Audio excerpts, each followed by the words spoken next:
श्री गुरुभ्यो नमः।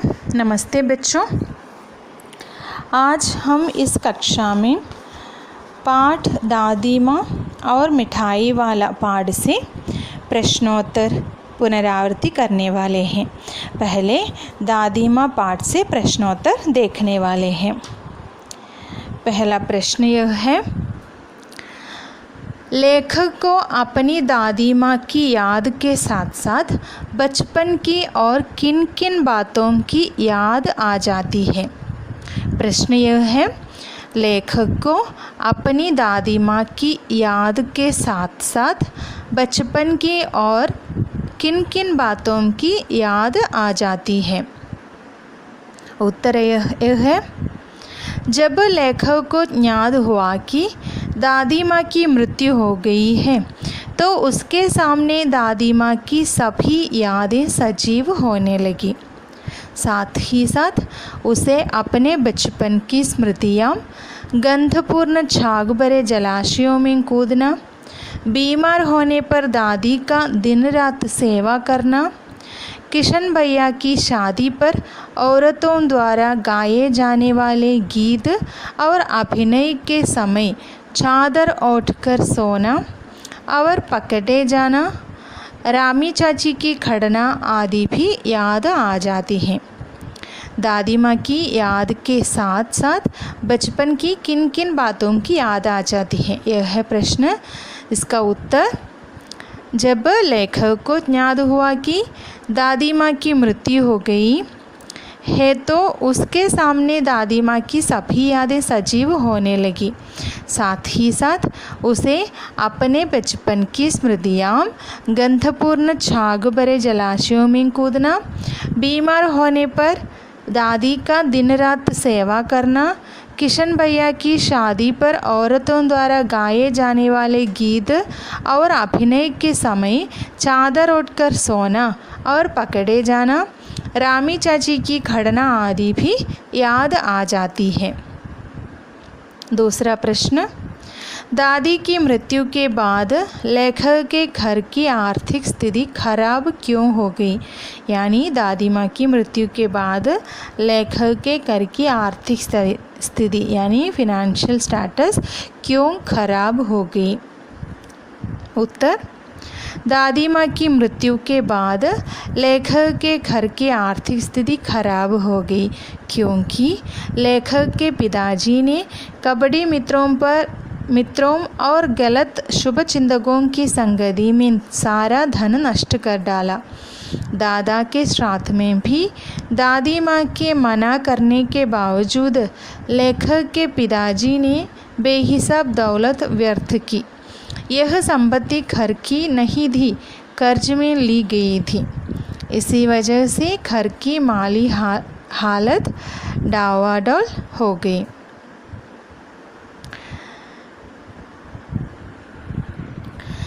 दादा की मृत्यु के साथ लेखक के घर की आर्थिक स्थिति इसलिए खराब हो गई क्योंकि लेखक के पिताजी ने मित्रों और गलत शुभचिंतकों की संगति में सारा धन नष्ट कर डाला और दादा के श्राद्ध में भी दादी माँ के मना करने के बावजूद लेखक के पिताजी ने ये सारी दौलत व्यर्थ कर ली और यह संपत्ति यानी यह धन घर की नहीं थी, कर्ज में ली गई थी। इसी वजह से घर की माली हालत डावाडोल यानी खराब हो गई। तीसरी प्रश्न, दादी माँ के स्वभाव का कौन सा पक्ष आपको सबसे अच्छा लगता है और क्यों। दादी माँ के स्वभाव का कौन सा पक्ष यानी किस साइड पार्ट आपको सबसे अच्छा लगता है और क्यों।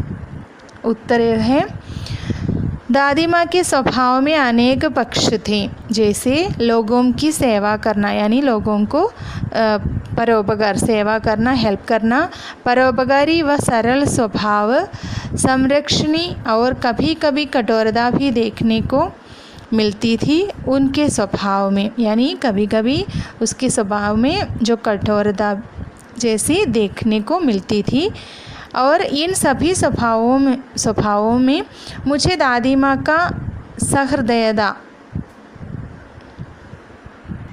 दादी माँ में हमको उससे स्वभाव से दादी का सहृदयता और कोमलता वाला पक्ष सबसे अच्छा लगता है, क्योंकि लेखक के बीमार होने पर दादी द्वारा उनकी सेवा करना, ये सब पक्ष, ये स्वभाव सबसे अच्छा लगता है।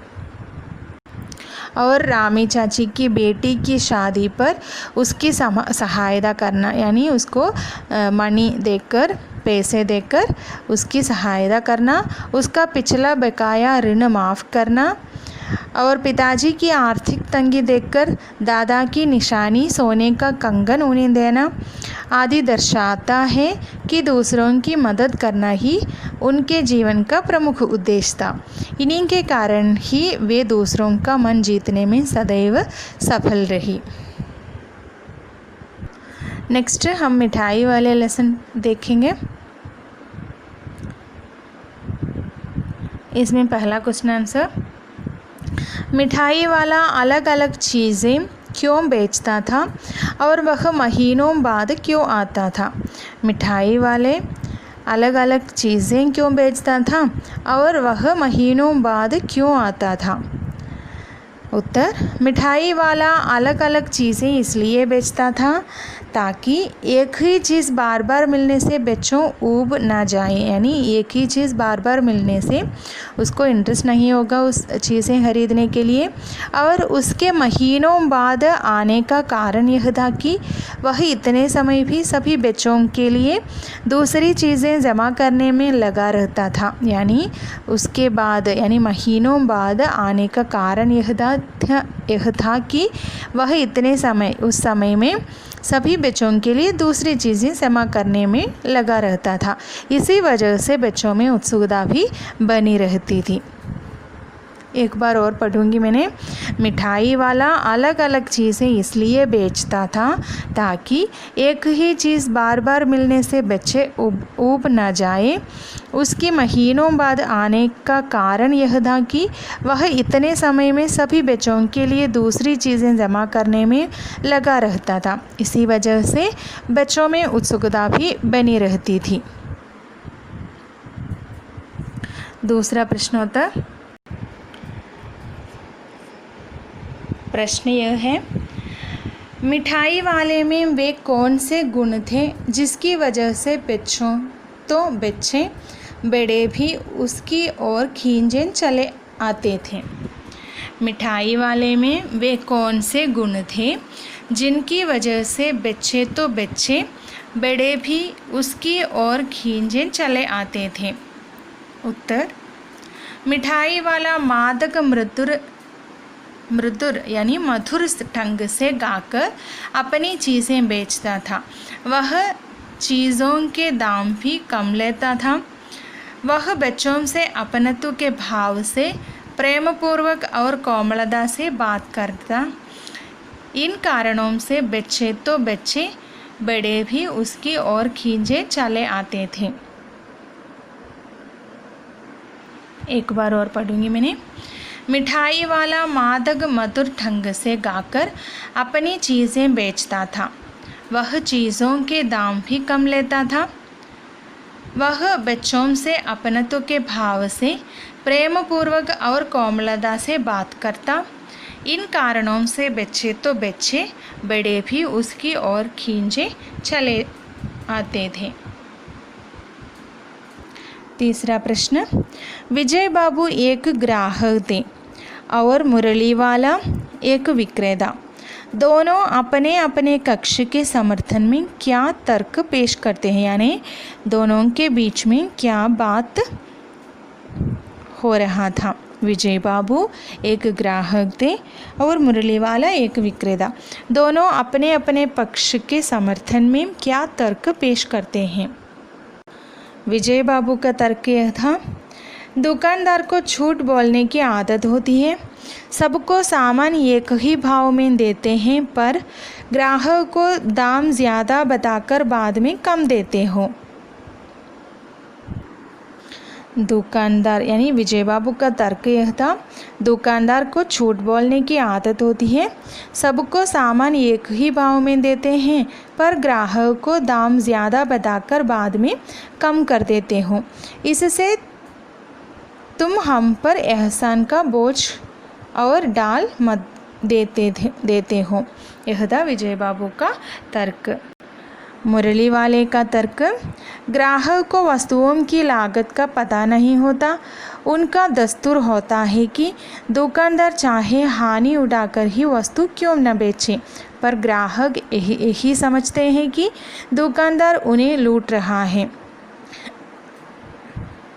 ग्राहक को वस्तुओं की लागत का पता नहीं होता।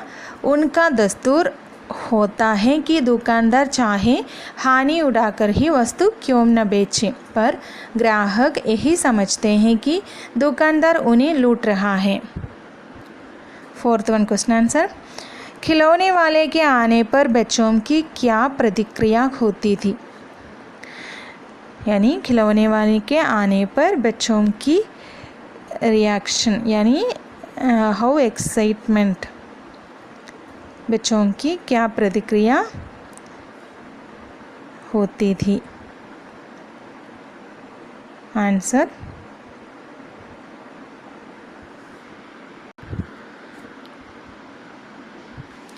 खिलौने वाले के आने पर उसकी मधुर आवाज़ से निकट के मकानों में हलचल मच जाती। युवतियाँ चिकों को उठाकर छज्जे से नीचे देखने लगती। बच्चे पुलकित हो उठते। वे अपना खेलकूद भूलकर अपने सामान, जूते, चप्पल, पतलून को अनदेखा कर खिलौने वाले को घेर लेते थे।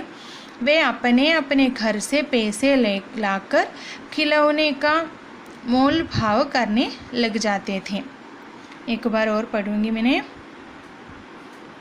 खिलौने वाले के आने पर उसकी मधुर आवाज़ से निकट के मकानों में हलचल मच जाती।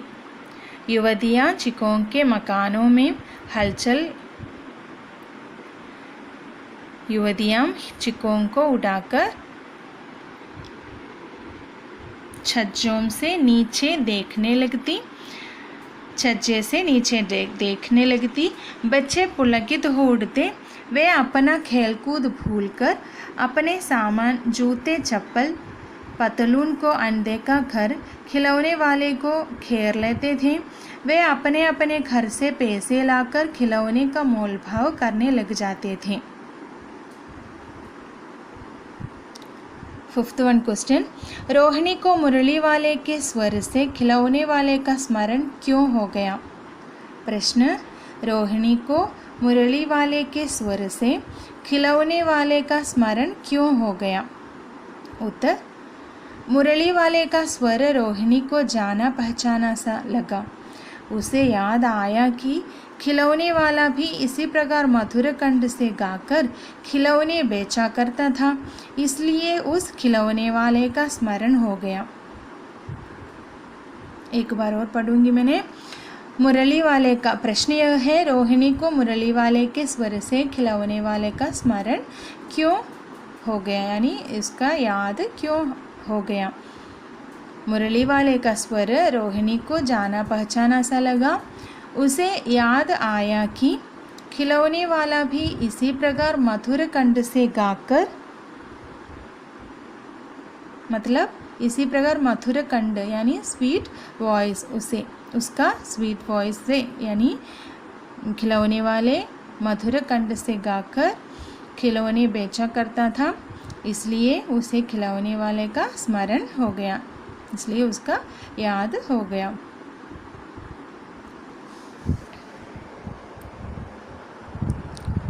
धन्यवाद बच्चों।